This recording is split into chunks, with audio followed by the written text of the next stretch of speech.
Hello and welcome back to the channel once again. कसे आहात तुम्ही सगळे? आय होप तुम्ही मजेत असाल. तर आज जेवणामध्ये ना कढी भात बनवणार आहे. तर एकदम सिंपल रेसिपी आहे. तर भात बनवताना मी फक्त थोडंसं जिरं, थोडंसं मीठ आणि काय करते ना की जे आपलं कुकर लावत असते तर पहिलेच सिटी नाही करत, थोडंसं तेल पण टाकून घेते.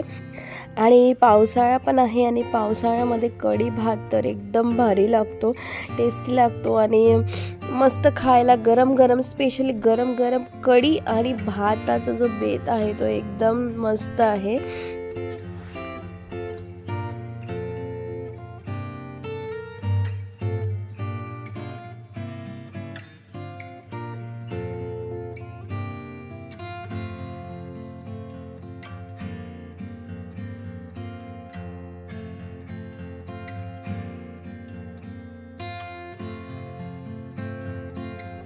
आणि त्यानंतर ना मी इथे कढीची तयारी करते. तर कढीसाठी ना थोडंसं कोशिंबीर आहे ती कापून घेणार आहे. थोडंसं कोशिंबीर, त्यानंतर मिरची मी 4 ते 5 मिरच्या घेतलेल्या आहेत. इथे थोडंसं तिखट कढी बनवायची होती म्हणून मी जास्त मिरच्या घेतलेल्या होत्या. मला वाटते 4 नाही 5 ते 6 मिरच्या घेतलेल्या होत्या मी. आणि त्यानंतर बेसन जे आहे ते मी इथे एक मोठी वाटी बेसन घेतलेलं आहे. मी ॲक्च्युली जास्त कढी बनवणार आहे कारण ना मला रात्रीची जी कढी आहे ना ती सकाळी मॉर्निंगला जी कढी असते ना मॉर्निंगला जी तिची टेस्ट ना एकदम भारी लागते. तर मला रात्रीची जी शीळ खिचडी आहे कढी आहे ना ती सकाळी खायला खूप आवडतं. तर दही मी बनवत असते घरी, पण आता सध्या बनवलेलं नव्हतं त्यामुळे बाहेरून दही आणलेलं. तर मी जे आहे थोडंसं दही ठेवलेलं, बाकीचं दही घेतलेलं आणि पाणी टाकून छान आपल्याला याला एकजीव करून घ्यायचं आहे.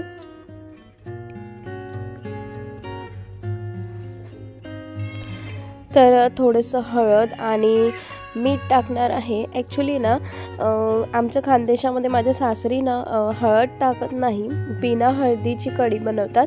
पण मी जसं विदर्भातली आहे, माझ्या माहेरी हळद टाकतात आणि मला पण हळद टाकून जो कढीचा जो कलर असतो पिवळा, तोच मला त्याच पद्धतीने कढी आवडते. मी कधी तशी पण बनवते, पण आज कढी भातचा बेत होता तर मला पिवळा कलर आवडतो कढीचा, त्यामुळे मी तशी कढी बनवणार आहे. आणि मला नंतर लक्षात आलं की लास्ट टाईम जेव्हा मी मिस्टर DIYमध्ये गेलेली तर मी हे ब्लेंडर आणलेलं 115 रुपयाला, खूप स्वस्तामध्ये मला हे भेटलेलं आणि मस्त आहे. खूप चांगल्या पद्धतीने स्टर होत होतं आणि बरंचसं माझं काम सोपं होणार आहे या ब्लेंडरनी. आणि मग इथे मी कढीची तयारी करते. तर मी ना ॲक्च्युली आज कढईमध्ये कढी बनवणार आहे, नाही तर मी याच्या पातेल्यातच बनवत असते. पण आज मला जास्त बनवायची होती आणि माझ्याकडे पातेले जे आहे ते इतकं मोठं नाही आहे, त्याच्यामुळे मी आज कढीची आहे ती म्हटलं कढईमध्ये बनवायचं. तर या थोडंसं तेल घेतलं आहे, तेल एकदम कमी घेतलेलं आहे, 2 चम्मच तेल घेतलेलं आहे. त्यानंतर त्यामध्ये जिरं मोहरीची फोडणी दिलेली आहे आणि लगेच मिरची टाकून घेणार आहे. आणि मी जी कोशिंबीर कापलेली आहे ना तर थोडीशी कोशिंबीर पण मी टाकणार आहे. तर ती आपण जेव्हा कोशिंबीर टाकतो ना थोडंसं एक फ्रॅग्रन्स आणि तो कोशिंबीरचा जो एक टेस्ट येते त्या कढीमध्ये. आणि त्यानंतर मी अद्रक लसूणची पेस्ट टाकलेली आहे. कुणी ना आपलं लसूण असतं ना, लसूण कट करून लसूण पण टाकतात, लसणाच्या कळ्या. पण मी लसूण जिराची पेस्ट टाकते कारण मला लसूण जिराची पेस्ट टाकून जो एक फ्लेवर येतो ना वेगळा कढीचा, तो जास्त आवडतो. आणि लगेच मी हे जे मिश्रण आहे टाकून घेतलेलं आहे. आणि जास्त पतली पण नाही आणि जास्त गाढी पण नाही, एकदम आपल्याला मीडियम इथे कढी बनवायची आहे कारण आपण भातासोबत खाणार आहोत. तर मी पाणी टाकून घेणार आहे आणि एकदम पतली जे आहे ती कढी इथे बनवायची आहे मला.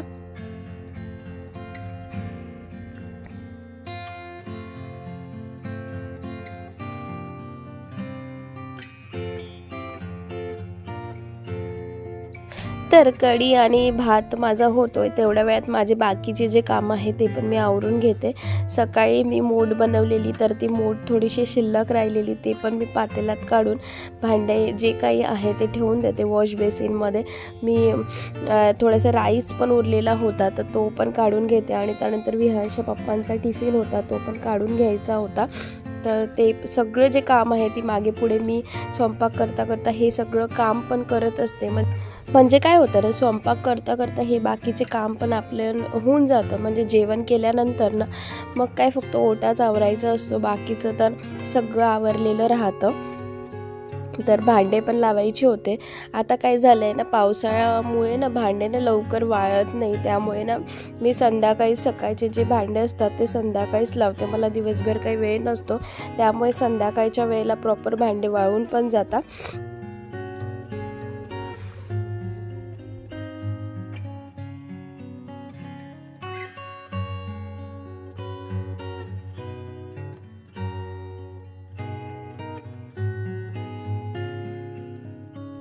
आणि ना मध्ये मध्ये कढीला पण मी फिरवून घेते, कारण ना कढीला फिरवणं खूप गरजेचं असतं, नाहीतर ती उतू जाऊ शकते. आणि इकडे ना मी भांडे पण लावून घेते, कारण माझं असंच असतं, मी स्वयंपाक करताना बरेचसे कामं आटपून घेते. जर पोळ्या वगैरे असेल तर जमत नाही, पण भात वगैरे भाजी वगैरे असंच बनवायचं असेल तर हे बाकीचे कामं माझं होऊन जातं. आणि गोष्ट अशी की भांडे लावताना ना मला ॲक्च्युली भांडे लावायचा कंटाळा येतो. मग मी काय करते ना, पहिले ना ट्रॉलीनुसार भांडे लावत असते. म्हणजे पहिली एक ट्रॉली खोलली की त्या ट्रॉलीमध्ये सामान ठेवत असते. आणि स्पेशली टिफिनचा जो आहे तो एक वेगळा मी खाना बनवलेला आहे. विहान्सचे टिफिन, विहान्सच्या पप्पांचे टिफिन, बरेचसे टिफिन असतात आणि एक्स्ट्रा टिफिन असते, त्यामुळे टिफिन साठी मी सेपरेट एक खाना बनवला आहे.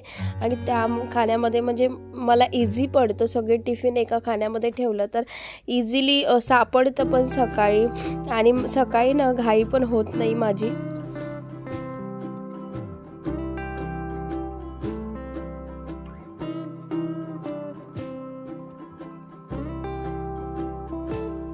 आणि बाकीचे कामंही आवरून झाले आणि कढी पण इथे माझी झालेली आहे. एक उकळी आली की कढी मला बंद करायची आहे. आणि बघा किती छान मस्त फ्लेवर आलेला आहे, मस्त सुगंध सुटलेला आहे कढीचा. आणि स्वयंपाक झालेला आहे. आता आम्ही गरम गरम लगेच जेवणाला बसतो. आमचं असं आहे की गरम जेवणच आम्हाला आवडतं. जसं जेवण झालं की तसंच आम्ही जेवणाला बसतो, कारण ते गरम गरम खाण्यात जी मजा आहे ते वेगळीच मजा असते. आणि कढी भात तर गरम गरमच चांगला वाटतो.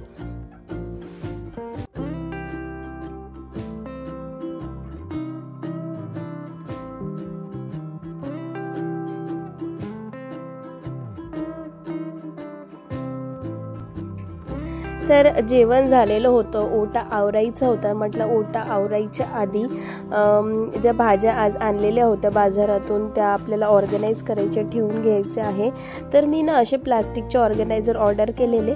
आणि जर तुम्हाला लिंक हवी असेल तर मी ऑलरेडी एक चा ऑर्गनायझर, किचन ऑर्गनायझरचा व्हिडिओ शेअर केलेला आहे. लिंक मी तुम्हाला शेअर करेल, तिथे जाऊन तुम्हाला लिंक नक्कीच भेटेल. तर ते लिंकमध्ये जाऊन तुम्ही हे प्लास्टिक ऑर्गनायझर ऑर्डर करू शकता, तुम्हाला जर ऑर्डर करायचे असेल. खूप चांगले ऑर्गनायझर आहेत. फक्त एकच आहे की ना, जेव्हा तुम्ही भाज्या ठेवता ना तर वरून ना कुठलाही जो मॉइश्चर ॲब्झॉर्ब करणारा नॅपकिन असतो ना, तो नॅपकिन वरतून तुम्ही ठेवा. म्हणजे काय रे, तुमच्या भाज्या जास्त दिवस टिकेल. आता हे जे कारले आहे मला उद्याच बनवायचे होते, म्हणून याच्यावरती मी काही नॅपकिन टाकलेला नाही. तर मेथी जी आहे, पावसाळ्यात ॲक्च्युली मेथी चांगली येत नाही. तर विहानच्या पप्पांनी ही मेथीची भाजी आणलेली. याला तोडायला मला खूप जास्त मेहनत लागत होती, कारण ना वरून मेथी खूप छान दिसत होती, पण आतमधून ना मेथी खराब झालेली होती. तर हे निवडायला मला प्रचंड वेळ लागलेला.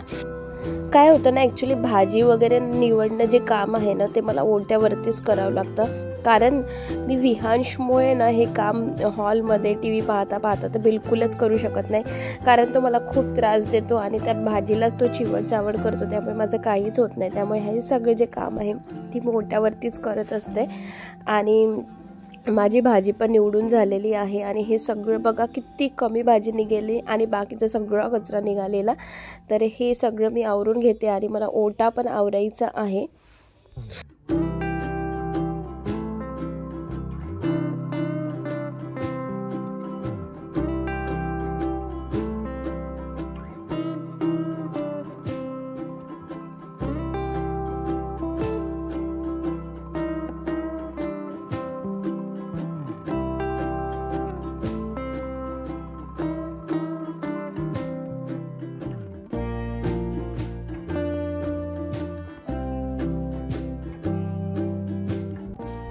तर माझं सगळं आवरून झालेलं आहे. आता मला फक्त ओटा आवरायचा आहे.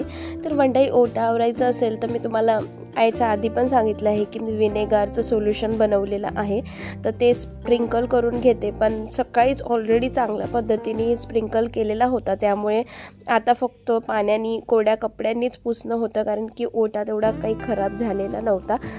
तर हातानेच मी ओढ्या कपड्यांनी ओटा पुसून घेतलेला आहे आणि माझं सगळं आवरून झालेलं आहे.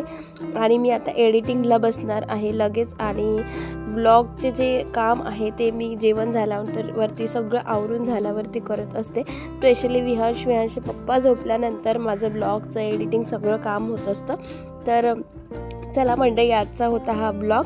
मी अपेक्षा करते तुम्हाला आजचा ब्लॉग आवडला असेल. चॅनलवरती नवीन असाल तर चॅनलला लाईक, शेअर, सबस्क्राईब करायला बिलकुल विसरू नका. भेटूया नेक्स्ट ब्लॉगमध्ये. तोपर्यंत काळजी घ्या मंडळी.